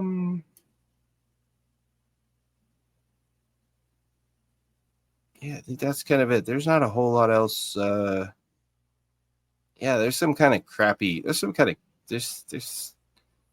crappy stuff on the schedule the next few days. Yeah, I think that's pretty much it for as far as what jumps out to me. Yeah, I mean, we've been a little bit off of it, but we do indeed have a tankathon. Yay! And it was pretty easy to figure out this tankathon. Starting on Monday in our friends to the north up in Toronto, it is the Toronto Blue Jays taking on the Chicago White Sox. Oh God. Which that is bad. Barf. Yeah. Geez, are the Blue Jays really doing that bad? I honestly haven't been paying attention. I mean, I know the White Sox are abysmal. They are currently sitting at 19-25. Okay, so pretty well under the 500 mark. So yeah, not great. Oof, Blue Jays fans. Man, that's just, that team is way too good to be that bad. Yep. Is your seat getting a little toasty there, Mr. John Schneider? Because it should be. Yeah. Talk about hot seats. All right, that's it for Must Watch Games. The Tankathon, and now it is on to one last thing. Not really anything too crazy for one last thing for this time for me. But I've been to a couple of Rockies games this season. Yeah, I know. You're thinking, why would you spend money to go see the Rockies? Actually, I watched the Colorado Rockies kick the crap out of the defending World Series champion Texas Rangers a few days ago. 8-3, I think, ended up being the final score. The Rockies just went off on the Rangers. But more importantly, not so much the fact that I've been to a couple of Rockies games this year. Oh, by the way, tickets are ridiculously cheap. That's why, and I love baseball. But I've now been to a couple of games, more importantly, involving the pitch clock. And I've sort of made some observations. First of all, the pitch clock has done exactly what it was intended to do. It has sped up the game. It's definitely sped up the game. It's definitely cut down on the dead time. I do think it still needs some tweaking in terms of how much time pitchers have when players are on base versus how much time they have when nobody's on base. But that's another thing for another time. All in all, I'm a fan of the pitch clock. I like it. I think it was much needed. But I did make some observations about how it affects the rest of the fan experience. Pre-pitch clock, you had time in between innings to get up and stretch and go get another beer or another pretzel or another hot dog or whatever. In between innings. And that's pretty much gone with the pitch clock because now I think it's something like there's like 2 minutes. Like at the end of the half inning, the pitch clock, the timer resets to like 2 minutes, 2.5 minutes, something like that. And either way, it's not a lot of time. So that's pretty much gone. Like your opportunity to get up during the in between innings, to get up and hit the concession stand or the bathroom or whatever, that's pretty much gone. And I honestly don't know how I feel about that. I'm kind of not a fan. I'm glad they've cut down on the dead time because as much as I love baseball, sitting at the ballpark for 3+ hours, for a 9-inning regular season game in the middle of June, it was a lot. But the pitch clock has gotten rid of that, which is a good thing. But it's also affected the fan experience itself. Because we've now lost that downtime in between batters and in between innings.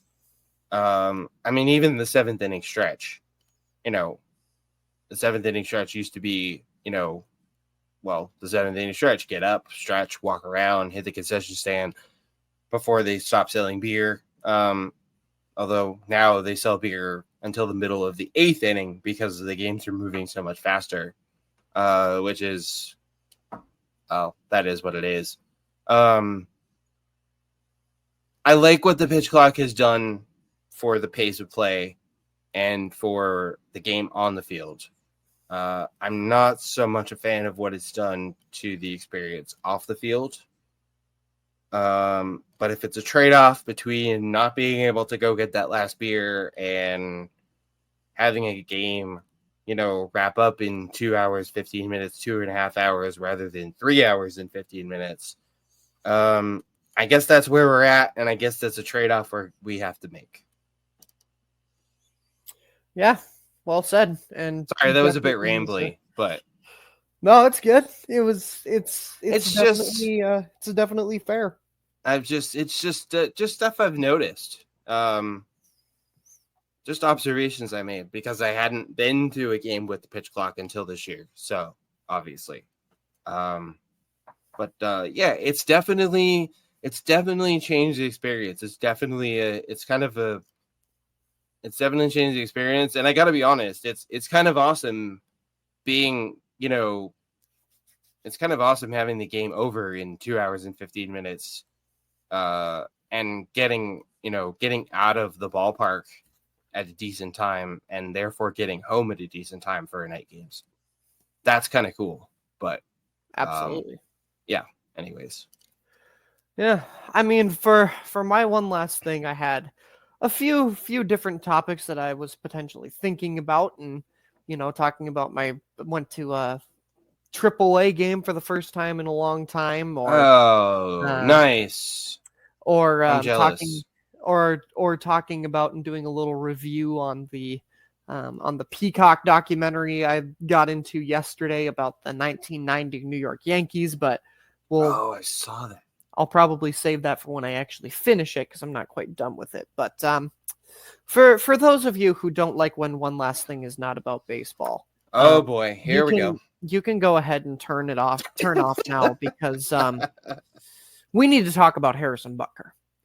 Oh, I knew this was coming. I've been waiting for this. Look, here's okay.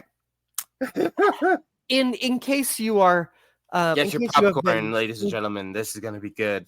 in case you have been, in case you've been living under a rock for the past, I don't know, week at least. Yeah.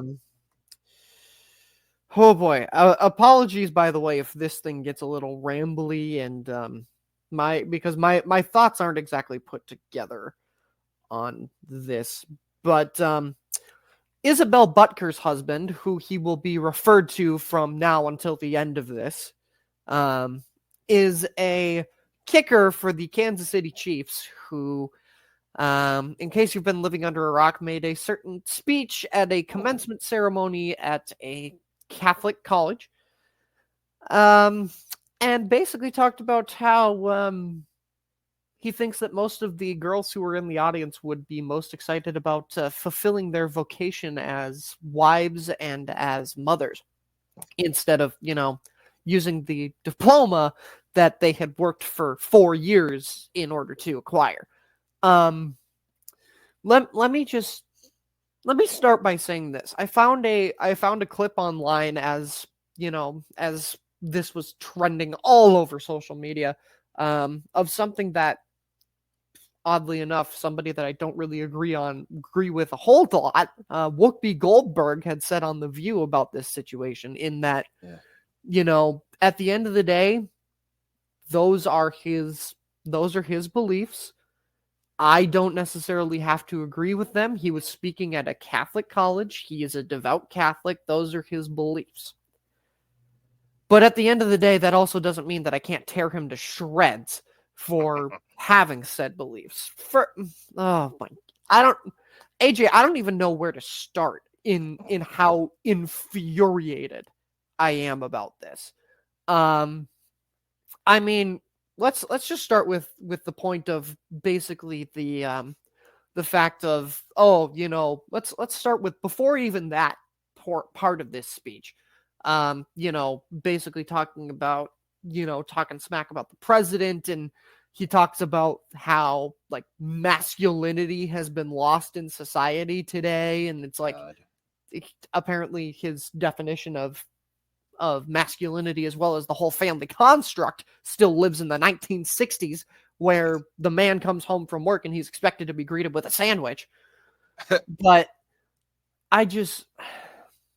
and look, again, I understand that these are his beliefs. I'm not trying to slam him for his beliefs. Everybody has their own belief system, but at the same time, it's just like, know your audience. Like, what were you thinking here? These guys just worked to get these degrees.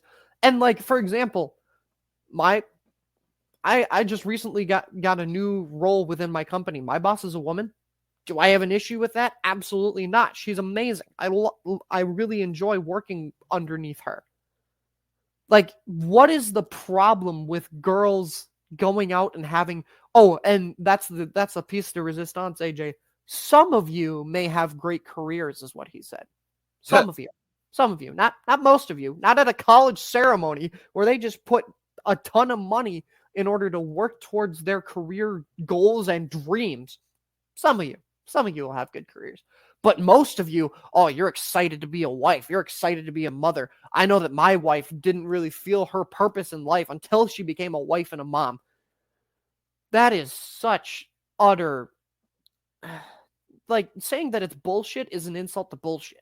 Like, that is vomit that is mouth diarrhea from Word vomit. Butker's husband here. And again, I refuse to call him by his name simply because of this, but it's just like, I don't and this whole speech was anti-homophobic and came off as sexist and there were people like, oh, I'm glad he's standing up for the traditional masculinity. Traditional masculinity has changed for the better. Yep.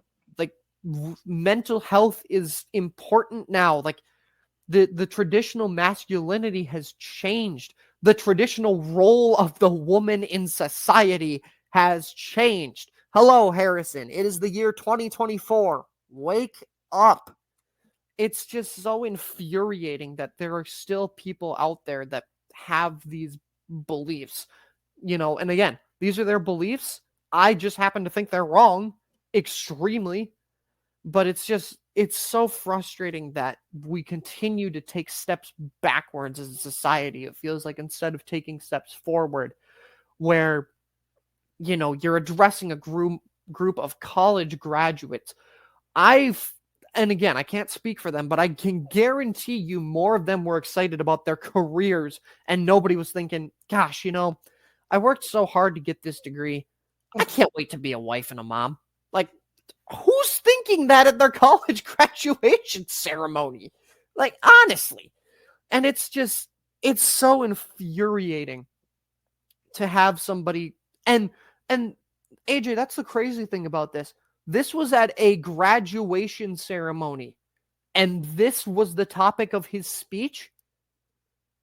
Pardon my language, ladies and gentlemen, but are you fucking kidding me? Are you kidding me? That's the material you choose. You have this platform and you choose to say that to all of these kids who have worked so hard. And again, I'm sorry if this is coming off as super scatterbrained, but it's just so infuriating that is the time and place that he chose to say these things. So, Mr. Butker, from me to you, a sincere and utter fuck you. Yeah, man. A bit scatterbrained, yes, but understandable and very well said. Yeah, screw this dude. He can F all the way off. And he can take anyone else who thinks this way can go with him. Yeah. I don't know, man. Like, it's 2024 and sometimes it feels like it's 1954. Yeah. With the way unreal. some of these idiots with the way some of them think. And again, like you said, that's their belief system and people are free to believe what they want, but a nickel's worth of free advice, ladies and gentlemen. Yes, people are free to believe what they're free to believe what they believe. Everybody's got their own belief system. Everyone's got their own beliefs about, everything.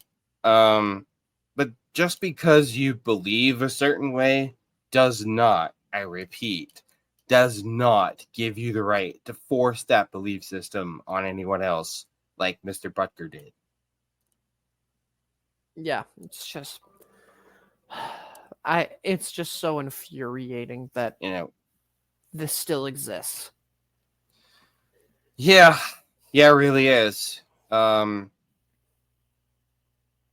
don't know, man. I guess those are just the times we live in. But yeah. Not your all-time great graduation speech. Yeah, our graduation speech is supposed to be about like inspiration and you're going out into the world and you're gonna kick ass and all this stuff. Isn't that like? Yes, exactly. Okay. I was just making sure. It's like, congratulations for getting this diploma. Let's talk about your role in society. The greatest graduation speech I've ever seen given by a celebrity was Robert De Niro. I think it was he gave the commencement speech at the Tisch School of Arts in New York. And he basically you guys can YouTube it. But he got up there and he congratulated and he said basically like, congratulations, you're fucked. Like, and it was very De Niro. Only De Niro could get away with that. But his point was like, congratulations on what you accomplished. Now you're screwed because now you're going out into the real world. Like he was giving them kind of a dose of reality. Like everything's not going to be all sunshine and rainbows out there. That's what graduates want to hear, not this screwed up, misguided freaking, not this Handmaid's Tale bullshit. Good reference. Thank you. By the way, have you or anyone else seen the meme going around? It's a picture of Elizabeth Moss from The Handmaid's Tale in her whatever you call it, the outfit there, the garments. But it's got the Kansas City Chiefs logo on it, and it says Harrison Butker's design for the new Chiefs cheerleaders uniforms. I haven't seen that, but that's pretty funny. It's making the rounds. It's out there. You guys will see it. It's pretty funny. There's so many good Harrison. I've seen ones of like Harrison Butker when he finds out a woman logged into LinkedIn or. Oh yeah. I've seen a bunch of them. Yeah, there is a bunch going around. But that one with the Chiefs thing is that one's, I got a good chuckle out of that one. I don't know, everybody. I just don't know. Sometimes I feel like Professor Farnsworth, and I just go, I don't want to live on this planet anymore. But here we are. Anyways, thanks everybody for tuning in. As always, catch us live every Sunday or thereabouts. Speaking of which, we will not be on next Sunday because it's Memorial Day weekend. And also, I will be in the great state of Indiana, more specifically at Indianapolis Motor Speedway for the Indy 500, which I can't even begin to tell you guys how excited I am. That is a huge item that I'm checking off my bucket list. So I wouldn't be around anyways, but it is Memorial Day weekend. More on that in a moment. Hold that thought. So live just about every Sunday on YouTube, Twitter, and on demand anytime at Linktree/8th Inning Stretch. Follow us on 8th Inning Pod. Follow us at 8th Inning Pod on Twitter, and for more, including our thrice weekly newsletter blog, Two Strike Count, which you can get delivered right to your inbox every Monday, Wednesday, and Friday by subscribing, and our original documentary series, The Book of Baseball, head to 8thinningpod.com and help us continue making the best indie baseball content this side of home plate by supporting the show using the QR code on your screen or at 8thinningpod.com/donate. If you are watching this or listening to this on YouTube, don't forget to like, subscribe, and turn on notifications. Next weekend is Memorial Day weekend. That's obviously it is a time to celebrate, and it also is a somber occasion remembering all the brave servicemen and women who have given their lives to their country over the years. That one hits a little close to home. For those of you who don't know or haven't heard this before, my best friend was killed in action in Iraq in 2006. So Memorial Day always hits a little close to home for me. And I'm sure it does for a lot of you out there too. So, Memorial Day is for remembering the servicemen and women who have given their lives. But, if you do get the opportunity, to thank someone for their service, please do. Because they do like to hear that, and they do like to know that their service is appreciated. I do it all the time. I see somebody wearing you see people wearing, the veteran hats and stuff like that. Or stuff like that. Just take a second and do that because it's important. And it means the world to those people. So I guess my point is, while you're barbecuing and drinking and partying, Memorial Day weekend, or at a baseball game, maybe, or in my case, at Indy, don't forget what Memorial Day weekend is, and Memorial Day is really about. Yeah. So, anyways, that's all we got for you guys. Thanks ever so much for tuning in. Thanks for all your support. You guys are the best. You rock. You're awesome. We will be off next week. We'll be back the Sunday after, back to our regular scheduled programming. Two Strike Count will still be out every day next week, Monday, Wednesday, Friday. Don't forget to head to 8thinningpod.com/2 Strike Count and subscribe to that. And as always, as we like to say at the end of every show, remember to take care of yourselves. Take care of yourself physically, mentally. Mental health is just as important. If you're struggling, if you're struggling, don't forget that there are people, there are people you can talk to.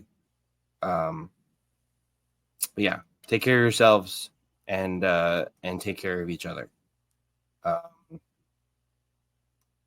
Because that's we're all we've got.